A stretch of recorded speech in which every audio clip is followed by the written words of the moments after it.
내가 초라하게 느껴진다고 그랬죠. 내가 지금 비교하고 있는 잘 나가는 친구가 나보다 잘 나가게 된 이유가 운이 8, 90%라면요. 그래도 인정할 겁니까? 1등을 했다고. 그 친구는 가장 멋지고 훌륭하고 아름답고 가치 있고 완벽한 삶인가요? 1등 아래로는 계속 영원히 비교와 공허의 늪에 빠질 수밖에 없어요. 가장 가치 있는, 내가 저걸 획득하고 나면 내 인생은 가치 있다라는 그 전제가 있기 때문인데, 만약 그 가치 1등이라는 게 없다면요? 자, 오늘은 여기 써 있는 이런 고민에 대해서 한번 해석을 해보도록 하겠습니다. 여러분도 많이 일상생활에서 겪을 고민인데요. 왜 잘 나가는 친구를 보다 보면 내 인생이, 내가 초라하게 느껴지느냐? 단도직입적으로 이 밑에 깔려있는 기본적인 전제, 철학이 있어요. 바로 목적주의라는 건데, 인생이 의미 있고 안 초라하려면 어떤 먼 미래에 있는 어떤 목적을 달성했을 때 내 인생은 안 초라하고 의미 있고 가치 있는 삶이 된다 라는 거예요. 그리고 그 목적이 있기 때문에 그 밑으로 쭉 줄이 서지고 그 등수로 서로 비교한다는 거죠. 복잡하면 이렇게 설명할게요. 1등이라는 삶이 있어요. 가장 가치 있는 삶. 그 밑으로 줄을 쫙 등수를 세우니까 쟤는 49등, 나는 100등. 내가 초라해 보인다. 이런 메커니즘이죠. 물론 여러분이 뭘 이렇게 복잡하게 설명해. 그냥 친구랑 나랑 1대1로 비교해가지고 제가 나보다 더 돈 많이 버니까 그냥 그게 되게 비참한 건데요. 1대1 비교지 무슨 뭐 1등이 있고 목적이 있고 너무 복잡한데요.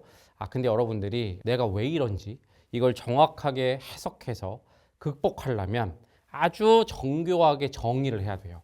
이게 단순히 친구랑 1대1 비교가 아니다. 이게 왜 중요한지 지금도 설명을 해드릴게요. 지금은 좁게만 보면 친구랑 1대1 비교로 보이죠. 그런데 예를 들면 여러분들이 연봉이라고 얘기할게요. 나보다 연봉 많이 버는 친구, 좋은 회사 다니는 친구 보고 내 인생이 되게 초라해졌는데 내가 갑자기 이직을 했어. 더 좋은 회사로. 더 연봉이 올라갔어. 그럼 1대1 비교에서 이겼으니까 이제 내 인생은 가치 있어 보일까요? 잠시 그렇죠. 그런데 그 좁은 세계에서 한 발짝 뒤로만 물러나면 이제 그 친구는 안 보여. 내가 이겼으니까. 그런데 이제 뭐가 보입니까? 나보다 더 위에 있는. 예를 들면 내가 이제 49등이 되고 친구가 100등이 된 거야. 누가 보입니까? 48등이 보입니다. 47등이 보여요. 내가 굉장히 잘 산다고 생각했는데 직장 동료 모임에 갔더니, 아니면 이제 다른 모임에 갔더니 나보다 더 위에 있는 등수들이 보이게 된다는 거죠. 무슨 얘기냐? 그래서 이 목적주의는 1등 아래로는 계속 영원히 비교와 공허의 늪에 빠질 수밖에 없어요. 지금 친구를 이겨도, 지금 친구를 져도 더 많은 1등 아래로 정말 무수한 등수가 있기 때문에 계속 비교하고 계속 공허하게 된다. 그래서 앞에서 제가 1등 얘기를 한 겁니다. 아주 원대한 목적이 있고 그 밑으로 등수가 쫙 있다라는 얘기를 한 거예요. 여기서 지금은 싸우지만 이겨도 그 위에 가서, 예를 들면 친구는 나보고 왜 초라하게 느끼니? 라고 하면서도 속으로는 나는 되게 잘 살고 있어. 쟤보다 더 멋진 삶을 살고 있어. 라고 생각할지 모르지만 다른 모임에 가면, 또는 요새 어떻습니까? 이 SNS 세상이죠. SNS 보다 보면 정말 내가 평소에 만나 볼 수 없지만 나보다 훨씬 연봉 높고 잘 사는 멋진 사람들을 보기 때문에 초라해질 수밖에 없다. 즉 1등 아래로는 영원히 비교하고 영원히 공허한 이 늪에서 빠져나올 수밖에 없다. 이 모든 거의 원인이 뭐라고요? 바로 저 목적주의 때문입니다. 세상에 가장 가치 있는 삶이 있고 그 밑으로 등수가 있고 그 아래서 나는 어떤 위치에 있을까 비교하고 계속 SNS를 보면서도 어떤 삶이 잘 사는 삶일까? 저 사람이 제일 잘 사는 삶이고 나는 그거에 비했을 때 요 정도 등수에 있다. 어떤 아파트에 사는 게 가장 성공한 1등의 삶이고 우리 아파트는 저 아파트에 비해서 급이 이 정도이기 때문에 내 인생의 급수는 이 정도다. 이게 바로 목적주의고, 여기 빠져 있으면 우리는 1등이 되기 전까지는 이 비교와 공허의 늪에서 빠져나올 수가 없다는 얘기입니다. 친구만 보지 말라는 얘기인 거예요. 그런데 이런 반문을 할 수도 있어요. 1등이 되면 되지 않습니까? 여러분들 가장 가치 있는 삶, 제가 1등이라고 그랬죠. 가장 가치 있는 삶에 올라가려면 쉽지가 않나요. 하지만 한 번뿐인 인생, 가치 있는 삶을 살려면 열심히 투쟁하고 노력해서 1등이 돼야죠. 알겠어요. 굉장히 힘든 일이지만 여러분이 1등이 된다고 해보죠. 1등이 되면 이 모든 게 해결될까요? 탑에 올랐기 때문에 이제 비교와 공허의 늪에서 모든 게 다 없어질까요? 이 목적주의의 모순은 뭔지 아세요? 이 목적을 달성하기 위해, 이 1등을 달성하기 위해, 그 아파트에 들어가기 위해, 그 회사에 들어가기 위해, 그 연봉을 얻기 위해서 평생을 바쳐서 결국은 달성을 하죠. 문제가 뭔지 아세요? 달성하는 순간 이제 목적은 사라져요. 이거 하나만 보고, 이게 북극성이야. 이걸 보고 내 하루하루를 살아왔는데 이제 이 북극성이 없어져. 그럼 뭡니까? 또다시 공허한 삶이 시작되는 거예요. 난 뭘 위해서 살지? 1등이 되잖아요? 그럼 어떤 현상이 벌어진지 아세요? 다른 데 가서 또 1등을 하자. 다른 말로 하면 다음 목적은 뭘까?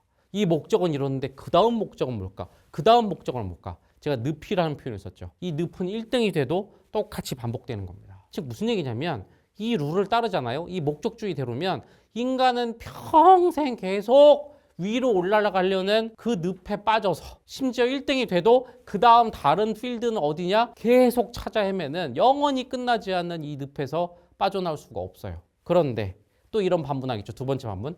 그게 어쩔 수 없는 인간의 삶이 아닐까요? 여러분이 이렇게 생각할 수 있는데 그걸 어쩔 수 없다고 생각하는 모든 이유는 뭐라고요? 제가 앞에서 얘기했던 이 목적주의라는 철학이 당연히 맞다고 생각하기 때문이죠. 목적주의 어려워요? 다시 쉬운 말로 말하면 1등이라는 것이 존재한다라는 그 철학 때문이죠.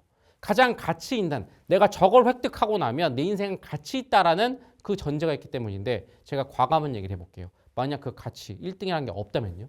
1등이란 건 그냥 고등학교 때 입시 성적 너무나 명확하게 똑같은 시험을 보고 거기서 나오는 등수 매겨지는 그 이후로는 내 인생을 가치 있게 만드는 1등이라는 건 세상에 없다면요. 심지어 공부도 여러분이 성인 돼서 돌아보니까 학교에서 1등 했다고 가장 가치 있는 삶인가요? 여기 봐요. 내가 초라하게 느껴진다고 그랬죠. 그냥 1등 했으니까 나보다 수학 잘하는군 이런 정도가 아니라 나는 뭔가 비참하고 초라한다고 했죠. 반대로 그럼 학교에서 1등을 했다고 그 친구는 가장 멋지고 훌륭하고 아름답고 가치 있고 완벽한 삶인가요? 어떻게 생각하세요? 이제 성인 돼서 보니까 오버라고 생각하죠. 만약 여러분이 이제 성인 돼서 생각하는 모든 가치들 최고의 부자가 된다든가 최고의 경제적 자유를 얻는다든가 뭐 최고로 사회적 영향력을 끼치는 사람이 된다든가 그것도 막상 1등이 아니라고 한다면요. 아니면 더 실용적인 얘기 해드릴까요? 여러분 1등 아까 제가 얼핏 지나가듯이 말했죠. 되게 힘들 건데 하지만 노력과 투쟁으로 쟁취해야죠. 그게 삶이죠. 1등이 되는 게 실상 운이 8, 90%라면요. 여러분은 노력해서 어떤 사람이 1등이 됐으니까 마땅히 저거는 인정하고 진짜 가치 있고 멋있는 삶이라고 그렇게 인정하는 거잖아요. 기본 전제. 1등은 노력만 된다. 그게 아니라면요. 한 사람의 노력이 미치는 영향은 많아야 10%, 20%고 나머지는 전부 다 운이라면요. 내가 초라하게 느끼는 내가 지금 비교하고 있는 잘 나가는 친구가 나보다 잘 나가게 된 이유가 운이 8, 90%라면요. 그래도 인정할 겁니까? 그리고 다시 그 잘 나간다는 기준 자체가 사실은 아무 의미가 없는 거라면요. 인생의 목적 자체라는 게 없는 거라면요. 굉장히 충격적이고 어떻게 보면 여러분 생각에 완전히 뒤집는 주장일 수 있어요. 저는 지금 여러분이 오랫동안 품었던 인생에는 목적이 있어야 되고 그 목적을 달성했을 때 삶은 더 가치 있어지고 못 달성하면 초라한 게 맞다라는 그 목적주의 자체에 대해서 의문을 제기하는 겁니다. 만약 제가 말한 정반대를 받아들이면 일단 즉각적인 장점이 하나 있죠. 아까 제가 말한 여러분이 당연히 인간이라면 어쩔 수 없지 않습니까? 라고 했던 영원한 비교와 공허의 늪에서 벗어날 수가 있죠. 이 비교, 공허 되게 심각한 문제잖아요. 여러분들 솔직히 말하면 지금 이 사회에 있는 어떤 혐오와 조롱의 문화도 이 비교에서 많이 시작되는 거예요. 왠지 아세요? 여러분이 100등이야. 49등 친구한테 굴욕을 먹고 왔어. 근데 아까 제가 뭐라고 그랬어요? 1대1 비교가 아니라 실제로 등수가 엄청 나다고 그랬죠. 이 초라한 기분을 이기기 위해서 잘못 빠지면 어떻게 되는지 아세요? 인터넷에 들어가서 나보다 못 사는 사람을 막 봐. SNS에서 나보다 못 사는 사람 또는 나보다 연봉 낮은 애가 막 SNS에 자랑한 거 올려. 거기다가 뭡니까? 조롱을 해야지 직성이 풀리죠. 왜? 너는 그래봤자 120등이야. 내 아래야. 이래야 내가 얘보다 20등 잘 산다라는 위안을 얻으니까. 여러분들 막 나락 보내고 이런 거 왜 그런지 아세요? 뭐 어떤 연예인이 돈을 좀 벌었어. 나보다 돈을 많이 번 얘가 나보다 더 가치 있는 삶을 살았다고 생각해서 내가 초라한데 이놈 자식을 내가 끌어내려야. 저 돈 알고 보니까 부정하게 본 거야. 쟤 돈은 벌었지만 알고 보니까 뒤에서 마약하고 앉아있어. 이렇게 해서 끌어내려야 내가 100등인데 제가 150등, 200등으로 나락이 가야 그만큼 내가 잘 산다고 생각하니까. 이 모든 게 뭐가 있습니까? 인생에는 인생 가치에는 등급이 있다라는 우리가 한우도 아닌데 소도 아닌데 이 등급이 있다라는 이 등급적인 목적주의 시각에서 나온 거죠. 무슨 말인지 아시겠어요? 그러니까요. 저는 건전하게 아래를 보지 않고 위만 보고 할래요. 어른들이 했던 말이죠. 아래를 보지 마. 너 위에 있는 1등을 보고 분발해서 올라. 그것도 목적주의라고요. 다시 이게 1등이 아닐 수 있다고요. 아니라고요. 여러분들 돈 제일 많이 버는 사람이 제일 가치 있는 사람이고 아니라고요. 제가 아까 굉장히 합리적인 실용적인 얘기도 했잖아요. 이 모든 게 운이라면요. 운 8, 90%라면요. 그게 무슨 가치 있는 거예요. 100% 노력이라면 좀 인정해 줄 수도 있죠. 정말 어떤 사람이 헌신의 힘을 다해서 노력했고 노력의 차이라면 그건 인정해 줄 만하죠. 그런데 실질적으로 8, 90%가 운이라면요. 여러분 생각에 더 난이도가 있어요? 전 세계에서 가장 최고 부자가 돼야지 가장 1등이라고 생각해요? 그럼 운이요. 8, 90% 정도가 아니고요. 99.99999999999 이 영상 끝날 때까지 해야 돼요. 그거라면요. 우리가 생각하는 이 등급제의 이 목적주의 자체가 기본적으로 틀릴 수 있다는 생각을 하라는 겁니다. 너무 충격적인 얘기라서 와닿지 않을 텐데 이것만 기억하세요. 만약 여러분이 이 새로운 세계에 눈을 뜨면 목적주의란 이 프레임에서 벗어나면 지금 인간의 모든 인생의 고통의 근원, 그리고 이 사회의 부조리의 모든 근원인 비교와 공허의 늪에서 빠져나갈 수 있다. 이것만 기억하세요. 그리고 도대체 그 내용이 뭔지 알고 싶으면 이 목적주의 반대에 있는 프레임 밖에 있는 진짜 원래 이게 맞는 인간의 본성이에요. 뭔지 알고 싶으면 그건 강연 콘서트 풀 버전을 한번 보세요. 바로 우리가 공유하고 있는 충만주의라는 거죠. 그리고 더 나가서 마지막으로 알겠는데 나는 그 강연 콘서트 충만주의 보기 전에 일단 마지막으로 현실 나가서 그럼 어떻게 살란 말이야. 일도 그만두고 돈도 벌지 말고 대충 살란 말이야. 그렇진 않아요. 그렇게 여러분들 합리화 단순화하시면 안 됩니다.